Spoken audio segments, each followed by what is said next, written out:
everybody, and welcome to another video on the straight line graph. In this video, we have a look at plotting the graph. So again, the equation of a straight line graph is y is equal to mx plus c, and we're going to have a look at 3 methods in which we can use to plot a straight line graph. My favorite is the intercept method, and any one of these methods, all we require to draw a straight line is 2 points. So if we can generate 2 points, we have enough to draw a straight line graph. The first method is that we're going to go through is the intercept method. This requires finding the x and y intercept and joining those two. The second method is called the gradient method. So we're going to start at our y-intercept or c value and use the gradient to get to the other points. And then the last one is tabulate the x values and the corresponding y values. You get to choose them and then you plot those.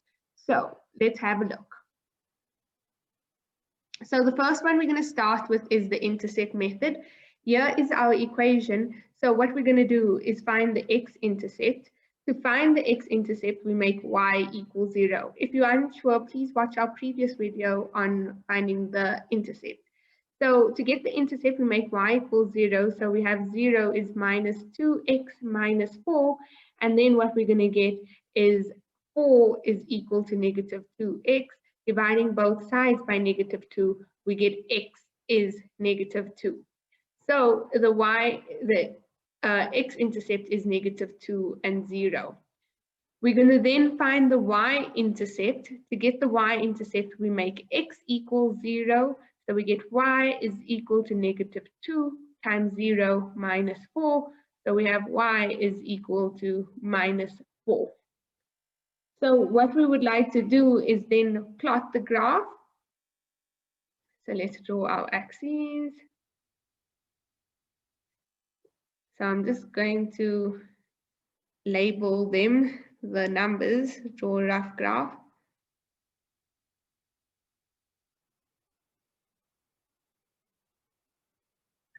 Okay, so we have minus 1, minus 2, minus 3, minus 4, minus 1, minus 2, minus 3, minus 4, 1, 2, 3, 4, 1, 2, 3, 4. You don't have to have your axes, these just this detailed.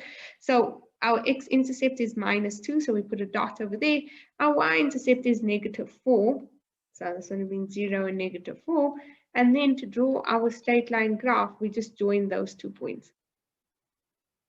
Okay, that's not a very straight line. That's not a very straight graph, but I'm sure you guys can use your ruler. So that is the intercept method. Let us have a look at the next method, which is the gradient method.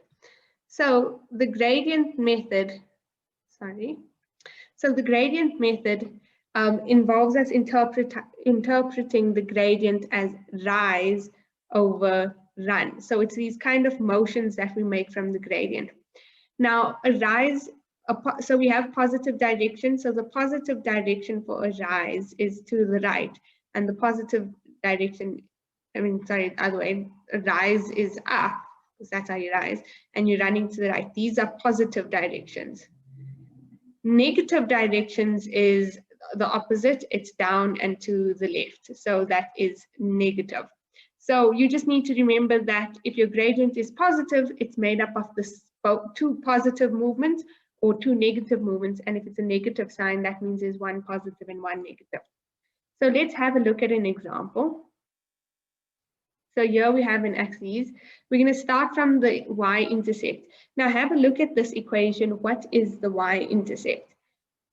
Well, you might get a bit confused, but how about if I did this? Is it clearer what the y-intercept is? It is 0. So if you have 3x and there's nothing, it just means that the graph goes through the origin. So that's the first point. Now we're going to use the gradient and decide how many units to run. So our gradient in this case is positive 3. So we're going to move in the positive direction. So you can either do a positive, so we can write 3 over 1. So we're going to rise 3, and then we're going to run 1. And we're going to do both in the positive directions. So 1, 2, 3, and run 1. So we go there. You can do it again. 1, 2, 3, and run 1. What you could also do is 2 negatives, because 2 negatives make a positive. So you can fall 3 and run in the opposite direction 1. So we're falling 3, 1, 2, 3, and we're running in the opposite direction. Can you see it's consistent with the other points? And then we can then put a straight line through that, and that is how we use the rise and run method or gradient method. The gradient method is really good if you don't have a C value, because then you see over here your X and your Y-intercept are both the same. It's 0, 0. So if you're using the intercept method, it won't work well on an equation like this, but the rise and run method would work well.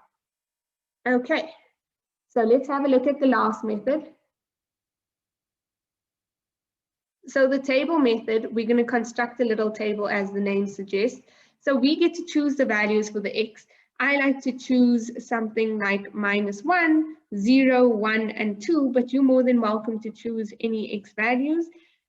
So we're then going to substitute X into these equations and get what Y is. So for -1, 3 times -1 plus 9 is 6. And then 0 times 3 plus 9 is 9. 3 times 1 plus 9 is 12. 2 times 3 plus 9 is 15. So we just substituted our points in. What we're then going to do is then just plot these points. So the first point that we're going to plot is -1 and 6. So remember, this should go higher. So let's say that's 6. And then the next one is 0 and 9. So let's say this is 9. And then the next one is 1 and 12. So wherever 12 is, at 1 and 12. And then the next one is 2 and 15. So 2 and 15. And then once again, we draw a straight line through the points and we get our graph that we are plotting. What I like about the intercept method is because you get the important bits about your straight line graph, which is the X-intercept and the Y-intercept.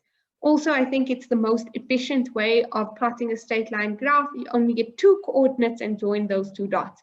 The gradient method and the table method, although you could use 2 points, they sometimes you end up using a lot more points than you need, and then it ends up being a longer story. But whatever you feel comfortable with is fine. Please watch our next video on how to find the equation of a straight line. If you have not watched our previous videos on the straight line, please watch it.